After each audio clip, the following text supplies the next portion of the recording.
तो long side पर करीब करीब Cholamandalam finance, Navin Fluorine, Info Edge, Cummins, Shree Cement, कुछ ऐसे नाम है जहां पर लॉन्ग बिल्डअप होते हुए दिखाई पड़ रहे हैं। लेकिन आज मेजरली आपको जो शॉर्ट बिल्डअप दिखाई पड़ेगा वो दिखाई पड़ेगा बैंक्स के अंदर। करीब करीब 300 अंकों की, 350 अंकों के आसपास का फॉल बैंक्स के अंदर आता हुआ दिखाई पड़ रहा है। डे लो पर इंडेक्स अभी ट्रेड करता हुआ दिखाई पड़ रहा है। जो जोन में भी इंडेक्स कामकाज कर रहा है ये काफ़ी क्रूशियल जोन है, क्योंकि 17,780, 17,770, 17,790 इस जोन से इंडेक्स ने पिछले कई बारी में एक पुल बैक ज़रूर दिखाया है। अगर आप कुछ पुराने चार्ट्स को उठा के देखेंगे, यानी कि अगर आप 3 महीने का आंकड़ा है, 1 महीने का भी आंकड़ा उठा के देख लेंगे, तो निफ्टी में मेजरली 17,790 के जोन्स के आसपास से 17,780 के जोन्स के आसपास एक पुल बैक आता हुआ आमतौर पर दिखाई पड़ता है। इससे पहले यही जोन को इंडेक्स ने 26 दिसंबर को टेस्ट किया, 23 दिसंबर को टेस्ट किया और साथ साथ एक बार पहले भी ये इंडेक्स को टेस्ट कर चुका था। लगातार यहीं से ही इंडेक्स मूव करता है। अब देखते हैं कि क्रूशियल सपोर्ट जोन से मार्केट घूमता है या फिर वापस फर्दर बिकवाली और एक्सटेंड होते हुए दिखाई पड़ती है। प्रशांत सावंत हमारे साथ मौजूद है, एक्सपायरी का दिन है, उनसे हम बातचीत करेंगे। आज प्रशांत जी हीरो जीरो नहीं देंगे क्योंकि मार्केट्स की सिचुएशन इस तरह की नहीं है कि वो हीरो जीरो दे पाएँ, लेकिन हम उनसे दोबारा आगे भी इंडेक्स को लेकर राय रणनीति लेंगे और इंडिविजुअल स्टॉक्स के ऊपर भी उनसे हम चर्चा करेंगे। तो प्रशांत जी नमस्कार, स्वागत है आपका कार्यक्रम में। क्रूशियल जोन्स पे इंडेक्स आके खड़ा हो गया है 17,780। आमतौर पे यहाँ से पुल बैक ले लेता है, क्या पुल बैक लेगा? एक्सपायरी का दिन है, यहाँ से 10-20 पॉइंट नीचे का एक रिस्क लेकर लॉन्ग साइड पे जा सकते हैं या वेट करें? अभी क्या करें? सुमित जी, गुड आफ्टरनून और सभी दर्शकों को नमस्कार। तो पहले निफ्टी के बारे में बात करूंगा, फिर बैंक निफ्टी के बारे में। फ्यूचर्स में एक बहुत अहम सपोर्ट था। अगर मैं थोड़ा सा पीछे 2 हफ्ते पहले की एक्सपायरी पे जाऊं, दिसंबर एंड की, तभी भी मैं पुट साइड पे देख रहा था, बट लास्ट के 1 घंटे में बहुत बड़ी रैली आई जहां से सभी लोग बुलिश हुए थे। बट तभी भी मैं कह रहा था कि ये एक्सपायरी स्पेसिफिक मूव है, ओवरऑल मार्केट वीक है। हम वहां से यानी करीबन 18,350 उस दिन हम छू चुके थे, 400, वहां से हम करीबन 600 साढ़े 600 पॉइंट नीचे आ चुके हैं। तो ओवरऑल मेरी, जैसे मैं काफी वक्त से कह रहा हूँ, इंडेक्स में लॉन्ग ट्रेड्स मत रखिए, बॉटम फिशिंग की जरूरत नहीं है। फ्यूचर्स में जो अहम लेवल था वो 17,840, 17,840, ये था जनवरी फ्यूचर्स में। ये ब्रेक हो चुका है इंट्राडे बेसिस पे, बट अगर हम इसके नीचे क्लोज हो जाए, यानी 17,840 के नीचे अगर हम क्लोज होते हैं, तो स्ट्रेट 200 पॉइंट की नीचे की लेवल ओपन होती है, वो होगी 17,650, 17,650। मेरे हिसाब से जो भी पोजिशनल ट्रेडर्स हो उनके लिए ये मेक और ब्रेक लेवल होना चाहिए। तो फ्यूचर 17,650, इस लेवल को बहुत क्लोजली ट्रैक कीजिए अगर हम 17,840 के नीचे क्लोज हो।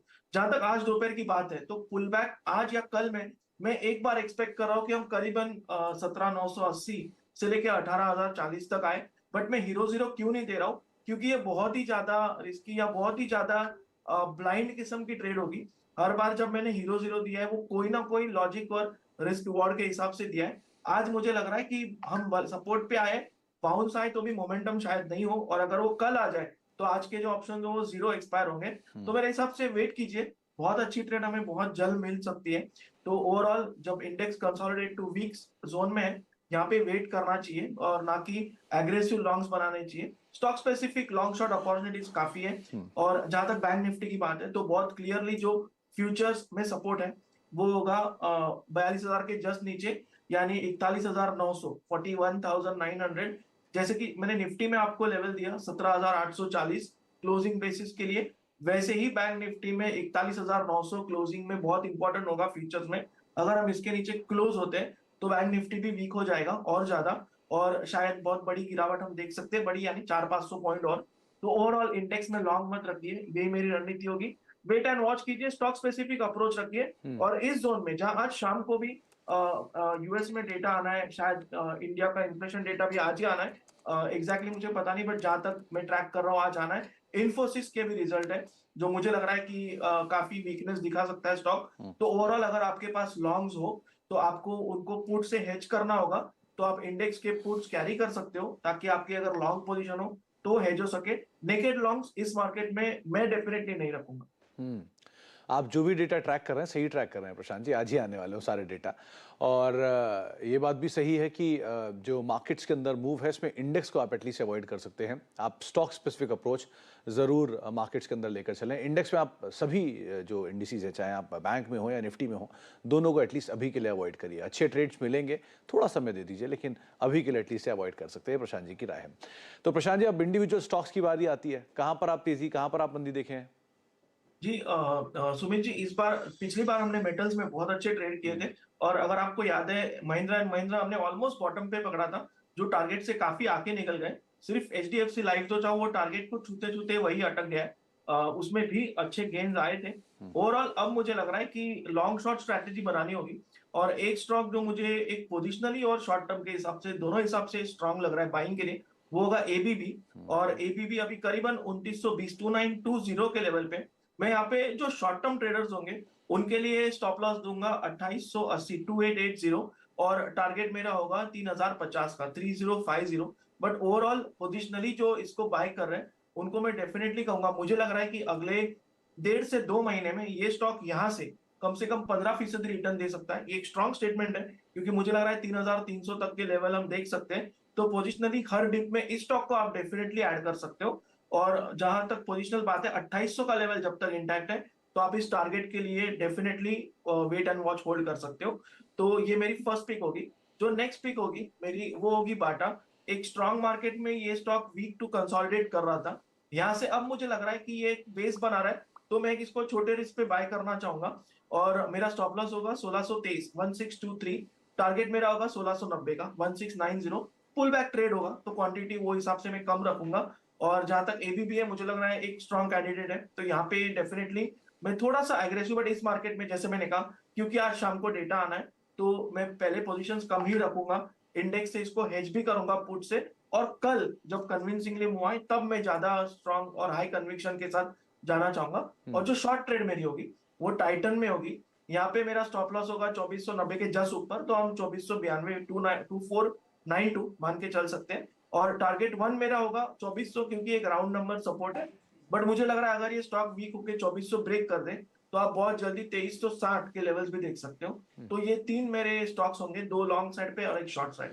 कंज्यूमर डिस्क्रिशनरी स्पेंडिंग में से एक नाम लॉन्ग और एक नाम शॉर्ट। टाइटन को आप शॉर्ट कर सकते हैं, करीब करीब 2400 सपोर्ट रहेगा, अगर वो भी टूट जाता है तो और ये 2360 की जोन में भी जा सकता है। 2492 का एक स्टॉप लॉस आप मेंटेन करेंगे। और दूसरा इसी स्पेस से बाटा, जिसको आप लॉन्ग कर सकते हैं, यानी टाइटन है James and jewellery consumer discretionary, और ये है फुटवेयर साइड कंज्यूमर डिस्क्रिशनरी। 1690 के टारगेट्स के लिए आप लॉन्ग जाएंगे, 1623 का एक स्टॉप लॉस यहाँ पर मेंटेन कर सकते हैं। एबीबी एक और ऐसा नाम जहाँ पे एलएनटी ऑलरेडी बढ़िया तेजी में है कैपिटल गुड स्पेस से, अब एबीबी के ऊपर रुक करेंगे आप। 3300 3050 के टारगेट्स, 2880 का एक स्टॉप लॉस यहाँ पर मेंटेन करके चलने की राय आपको दी जा रही है। तो दो ट्रेड जो होंगे वो लॉन्ग साइड पर, एक ट्रेड जो होगा वो शॉर्ट साइड पर आप देख सकते हैं। दो नाम जो आज बढ़िया तेजी में है, उसमें एक है चोलामंडलम फाइनेंस और दूसरा है नवीन फ्लोरिन। ये दोनों को लेकर आपकी राय क्या है प्रशांत जी? दोनों इंडेक्स के टॉप गेनर्स में, चोलामंडलम तो एक लंबे अंतराल के बाद चला है, क्या करना चाहिए इन दोनों में? सुमित जी, इन दोनों स्टॉक्स पे अगर मैं देखूं तो नवीन फ्लोरिन में वॉल्यूम्स पॉपअप हो रहे हैं। और छोला में जहां तक मैं देख रहा हूँ कि एक पुल बैक की जैसा, यानी अगर मैं ये क्यों बता रहा हूँ ताकि दर्शक भी समझ पाए कि क्या देखना होगा। तो अगर हम दोनों को कंपेयर करें अभी तक के लिए, तो वॉल्यूम स्ट्रॉन्ग कहाँ पे, तो डेफिनेटली छोला में नहीं है। तो यहाँ पे मैं एक पुल बैक ट्रेड मानूंगा और मैं यहाँ पे थोड़ा कॉशियस रहूंगा। इनफैक्ट जब तक ये स्टॉक अभी जो करीबन 680 पे चल रहा है, ये 700 के ऊपर क्लोज ना हो, मैं कोई लॉन्ग सजेस्ट नहीं करूंगा। और इसी के सामने मैं जब नवीन फ्लोरिन देखता हूँ, तो मुझे यहाँ पे स्ट्रेंथ दिखाई दे रही है 20 दिनों के एवरेज के ऊपर।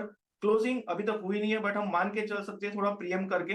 तो यहाँ पे 4120 के लेवल पे स्टॉक ट्रेड कर रहा है। हम यहाँ पे स्टॉप लॉस रख सकते हैं करीबन 4040 से लेके 4050 के जोन में। और टारगेट हम यहाँ से रख सकते हैं 4225 से लेके 20। यहाँ मोमेंटम डेफिनेटली स्ट्रांग है। तो इन दोनों स्टॉक्स में आप नवीन फ्लोरिन के साथ जा सकते हैं। ओके, तो नवीन फ्लोरिन इन दोनों में से अगर आप चुनना चाह रहे हैं तो एक नाम बन सकता है। आपने एबीबी की बात की, कमिंस के ऊपर भी कोई राय रखते हैं आप क्या? क्योंकि ये भी एक अच्छी तेजी में है, 1.5% के आसपास की बढ़त यहाँ पर भी है। कैपिटल गुड स्पेस वैसे ही बजिंग है, टेलविंड है, यहाँ क्या करें? जी सुमित जी, कमिंस एक बहुत अच्छी मूव देके अभी एक रेजिस्टेंस पे पहुंचा है एक्चुअली। इसीलिए मैं दोनों स्टॉक्स में थोड़ा सा ट्रैक कर रहा था, बट मुझे दिखाई दिया कि कमिंस एक रेजिस्टेंस पे आया है। तो यहाँ हम एक गलती क्या करते हैं, हम रेजिस्टेंस में हमेशा ये मान के चलते हैं कि ब्रेकआउट होगा। जबकि रेजिस्टेंस पे आने के सही रणनीति ये होती है कि आप क्लोजली ट्रेल करके प्रॉफिट बुक करो। तो अब कमिंस में यही करना होगा। अभी 1474-80 के जोन में ये चल रहा है। आपको जो ट्रेलिंग स्टॉप लॉस है, जिनके पास लॉन्ग हो, वो रखने होंगे 1460 के नीचे, 1455-58 के जोन में। और अगर रिवर्सल आए तो आप बुक कर लीजिए। ये स्टॉक फ्रेश ब्रेकआउट कहां देगा, तो एक बार ये 1505 1510 के लेवल के ऊपर क्रॉस कर दे, तो ये फ्रेश ब्रेकआउट देगा, तब हम नेक्स्ट लेवल के लिए बात कर सकते हैं। फिलहाल रेजिस्टेंस पे है तो ट्रेल करना चाहिए। रेजिस्टेंस पे है तो थोड़े अपने स्टॉप लॉसेस को ट्रेल करें और पोजीशंस को अकॉर्डिंगली यहाँ पे ट्रेड कर सकते हैं। एक डीवी स्लैब को और देखिए, बिकवाली इतनी तेज बिकवाली के बावजूद भी ये शेयर अब नए फ्रेश लॉन्ग्स ओपन अप कर रहा है। करीब करीब 4% की बिकवाली यहाँ पर भी देखने को मिल रही है। जिन जोन से ये नंबर्स के आसपास आया था वहीं वापस लौट के आ गया, क्या करें यहाँ पर? जी सुमित जी, बहुत स्ट्रांग बिकवाली लग रही है। अभी हम 3,300 के लेवल को ब्रेक कर चुके हैं और जो सपोर्ट था प्रीवियस वही जोन पे आए। बट अगर हम इसके नीचे क्लोज हो जाते हैं, यानी पहली बात तो मुझे नहीं लग रहा है किसी के पास लॉन्ग होंगे क्योंकि ये स्ट्रक्चर बहुत वीक था। बट अगर हो तो आप क्लोजली ट्रेल करो 3,265, 3,265। लॉन्ग सजेस्ट बिल्कुल नहीं करूंगा। फ्रेश एडिशन शॉर्ट करना हो तो इसको यहीं पे क्लोज होने दीजिए, यानी 3, 3, 320 के जोन में। आप देखिए अगर ये स्टॉक 3,280 के नीचे है तो छोटा सा स्टॉप लॉस रखे, यानी 3,310 का 3,310 आप इसको शॉर्ट कीजिए। मुझे लग रहा है ये अगर इस सपोर्ट को ब्रेक करेगा तो आपको स्ट्रेट 3,200 यानी 3,200 के लेवल भी दिख सकते हैं। तो यहाँ पे वीकनेस मुझे ज्यादा लग रही है। वीकनेस थोड़ी ज़्यादा है भी, इनफैक्ट इंडेक्स से टॉप लूजर्स में शुमार है और तेज़ बिकवाली बनते हुए दिख रही है। एक ओएमसी स्पेक पे क्या करना चाहिए प्रशांत जी? की कल अच्छी तेज़ी थी ओएमसीज में, चाहे आईओसी, एचपीसीएल, बीपीसीएल तेज़ी में थे, आज वापस प्रॉफिट टेकिंग है। आईओसी करीब करीब डे लो पे ही कामकाज कर रहा है, क्या करें इनमें? सुमित जी, मैं एक पोजिशनल व्यू आईओसी पे देना चाहूंगा। इनफैक्ट साल के शुरुआत में ही शायद 10 बजे के शो में मैंने ये बात की थी, तभी ये करीबन 77-78 के जोन में था। मुझे लग रहा है अगले 1.5 से 2 साल के लिए ये आपके पोर्टफोलियो में होना ही चाहिए। मार्केट वीक हो जाए आप इसको ऐड कीजिए। जब तक ये पोजिशनली 64 के ऊपर है, 64 के ऊपर ये क्लोज हो रहा है, आप इसको हर लेवल पे ऐड कीजिए। इन्वेस्टमेंट स्ट्रैटेजी बता रहा हूँ, मुझे लग रहा है ये बहुत कंजर्वेटिवली आपको 30 से 40% रिटर्न दे सकता है। जहां तक शॉर्ट टर्म ट्रेडिंग की बात है, आपका स्टॉप लॉस होना चाहिए 78, 78 का। 78 ब्रेक हो जाए तो ये थोड़ा शॉर्ट टर्म में वीक हो सकता है, but definitely cash rich high dividend paying company और बहुत दिनों बाद कंसोलिडेशन ब्रेकआउट आ चुका है, तो यहाँ पे बने रहना चाहिए। और ओवरऑल मुझे लग रहा है कि अगर ये फिर से 8250 को क्रॉस कर दे तो ये नेक्स्ट जोन यानी 85 से लेके 87 के लिए भी तैयार हो जाएगा। तो यहाँ पे हर डिप में बाइंग के लिए ही मैं सजेस्ट करूंगा। शॉर्ट बिल्कुल मत कीजिए, कभी भी ये एक आपके खिलाफ गैप अप दे सकता है।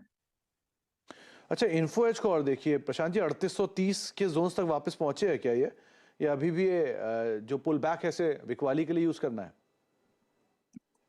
सुमित जी, ओवरऑल ये जो सेक्टर है वो काफी वीक हो चुका है और ये आपने जो राइट वर्ड यूज किया, ये पुल बैक ही है, क्योंकि जो सपोर्ट ब्रेक हुआ था वहां तक रैली हो रही है, तो यहाँ से बिकवाली आने के चांसेस ज्यादा है। दूसरी बात, मैं इसको एग्जैक्टली आईटी सेक्टर नहीं कहूंगा बट अलाइड है, और आज इन्फोसिस के रिजल्ट है, तो मेरी शुरुआत से राय थी कि अगर 1500 तक रैली आए तो वहां से इन्फोसिस में बिकवाली की जा सकती है। हम ऑलमोस्ट 1495 से घूमे हैं और मुझे लग रहा है कि मैं रिजल्ट्स तो प्रेडिक्ट नहीं कर सकता, प्राइस ये बता रही है कि शायद वीकनेस आए। तो ओवरऑल यहाँ पे भी जो हम रैली कर चुके हैं 3,750 तक, यहाँ से बिकवाली आने के चांसेस बहुत ज्यादा है, तो यहाँ पे मैं लॉन्ग्स नहीं बनाऊंगा। तो लॉन्ग्स तो एटलीस्ट ना बनाए। इन्फोसिस की जिसकी बात हो रही है, लेकिन वहां पर पुल बैक जरूर आया है, almost flat to negative tone पर अब इन्फोसिस कामकाज करता हुआ दिखाई पड़ रहा है। लेकिन आईटी में एक इन्फोसिस में पुल बैक है और एक परसिस्टेंट जो कि हरे निशान के अंदर अभी कामकाज करता हुआ दिखाई पड़ रहा है। आगे बातचीत करते हैं प्रशांत जी से। एक ब्रेक का वक्त हो गया, ब्रेक के बाद लौटेंगे और एक सस्ता ऑप्शन उनसे आइडेंटिफाई कराते हैं छोटे से ब्रेक के बाद।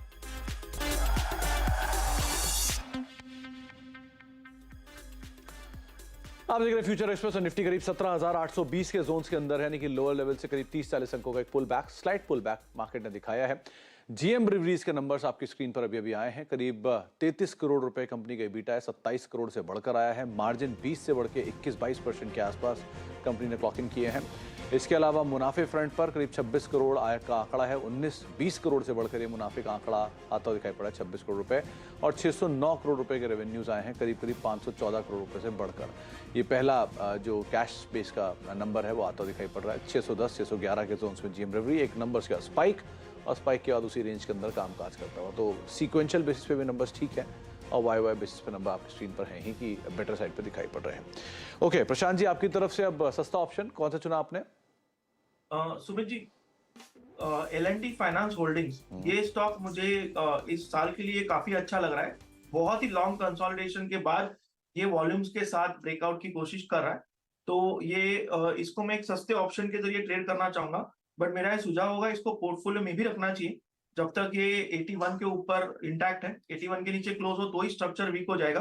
तो इसकी जो जनवरी की 92 स्ट्राइक प्राइस की कॉल है 92 की, और ये करीबन 250-270 के जोन में काम कर रही, तो यहाँ पे हम 1.10 का स्टॉप लॉस रखेंगे क्लोजिंग का, इसके नीचे क्लोज हो तो ही सरेंडर करेंगे पोजीशन को। और जो टारगेट 1 होगा वो मेरे हिसाब से होगा 3.75 3.75। टारगेट 2 हम रखेंगे 5.75 का, 5.75 का। ओवरऑल मुझे लग रहा है ये स्टॉक बहुत स्ट्रांग है और इसको हम एक सस्ते ऑप्शन के जरिए डेफिनेटली ट्रेड कर सकते हैं। जी, तो 3.75 ये पहला टारगेट आप देख सकते हैं, लेकिन हाँ इसका स्टॉप लॉस जो है वो क्लोजिंग बेसिस पे रहेगा। तो L&T finance holding Prashant ji मान रहे हैं कि आप पोर्टफोलियो में भी रख सकते हैं, लेकिन अदरवाइज अगर आप कोई सस्ता ऑप्शन आइडेंटिफाई करना चाह रहे हैं तो इसका ही ऑप्शन आप 92 रुपये का देख सकते हैं। 3.75 पहला टारगेट, 5.75 दूसरा टारगेट और 1.10 आपके लिए क्लोजिंग बेसिस पर एक स्टॉप लॉस आप मेंटेन कर सकते हैं। तो ये रहा सस्ता ऑप्शन। प्रशांत जी बहुत बहुत शुक्रिया हमारे साथ मौजूद रहने के लिए, बाजारों पर बातचीत करने के लिए और सभी शेयरों पर अपनी राय रणनीति हमें बताने के लिए। टाटा मोटर्स ने ऑटो एक्सपो के अंदर करीब 14 कंसेप्ट कमर्शियल गाड़ियों से पर्दा उठाया है। नेट जीरो एमिशन मिशन के तहत कंपनी ने एलएनजी, हाइड्रोजन, फ्यूल सेल और ईवी ट्रक की रेंज लेकर आए हैं। कंपनी के कमर्शियल व्हीकल कारोबार यूनिट के हेड गिरीश वाघ ने कहा कि फ्यूल ट्रांजिशन दौर काफी तेजी से बढ़ेगा। गिरीश वाघ से खास बातचीत की हमारे संवाददाता रोहन सिंह ने, आपको सुनवाते हैं। Tata Motors commercial vehicle division ने एक पूरी नई लाइनअप लाई है नई टेक्नोलॉजीज़ को लेकर, चाहे ये हाइड्रोजन की हो या फिर ये फ्यूल सेल को लेकर हो या इलेक्ट्रिक को लेकर हो। सर, नई टेक्नोलॉजीज़ में तो आपने काफ़ी एक बहुत ही अच्छी लाइनअप जारी की है, लेकिन इसका कितना प्रतिशत, आप कितना वायबल देखते हैं इसको, कितना परसेंट आपके टोटल जो पोर्टफोलियो है उसमें न्यू टेक्नोलॉजीज आने वाले दिनों में होने जा रही है? अभी ये जो ट्रांजिशन है आज के कन्वेंशनल फ्यूल्स मतलब डीजल और पेट्रोल से होते हुए पहले नेचुरल गैस में जाएगा, मतलब कॉम्प्रेस नेचुरल गैस और एलएनजी, उससे जाएगा ब्लेंडेड फ्यूल्स मतलब फ्लेक्स फ्यूल, उसके बाद बैटरी इलेक्ट्रिक व्हीकल और हाइड्रोजन एज अ फ्यूल। तो ऐसा लगता है कि आने वाले कुछ सालों में हमारे देश में ये सारे फ्यूल एक साथ चलेंगे। तो इसके लिए ज़रूरी है कि हमें कुछ सालों के लिए ये सब फ्यूल्स के साथ काम करना पड़ेगा। तो इसके अनुसार अगर आप देखेंगे तो हमने इस ऑटो एक्सपो में 14 कॉन्सेप्ट्स शोकेस किए हैं, जिसमें कुछ नेचुरल गैस के हैं, लिक्विफाइड नेचुरल गैस के हैं, फिर बैटरी इलेक्ट्रिक है, फिर हाइड्रोजन में फ्यूल सेल इलेक्ट्रिक है और हाइड्रोजन में इंटरनल कंबशन इंजन है। मतलब सब टेक्नोलॉजीज़ के कॉन्सेप्ट्स हमने यहाँ पे दिखाए हैं। यही यहाँ पे दिख रहे हैं कि चाहे वो ईवीज हो या फिर हाइड्रोजन हो या फिर फ्यूल सेल हो, ये पूरी लाइनअप इन्होंने तैयार की है। लेकिन सर, अगर हम शॉर्ट टर्म की बात करें अगले 5 साल में कितना प्रतिशत आप देखते हैं कि चाहे वो सीएनजी हो या एलएनजी हो, कितना आपको लगता है कि ये और जो बाकी नई टेक्नोलॉजीज़ हैं ये आपके टोटल पोर्टफोलियो का हिस्सा बन पाएंगी? तो ऐसा है कि अगर हम 20-30 तक देखेंगे, हाँ। तो छोटी गाड़ियाँ मतलब स्मॉल कमर्शियल व्हीकल जिसमें हमने एस लॉन्च की है और बसेस जिसमें भी हमारी गाड़ियाँ चल रही है, इसमें हमें डबल डिजिट प्रतिशत पेनिट्रेशन दिखेगा और बहुत अच्छा पेनिट्रेशन होगा। और हमें लगता है कि हम जैसा सोचते हैं कि अभी बहुत दूर है, हमें लगता है कि ये ट्रांजिशन बहुत जल्दी हो जाएगा।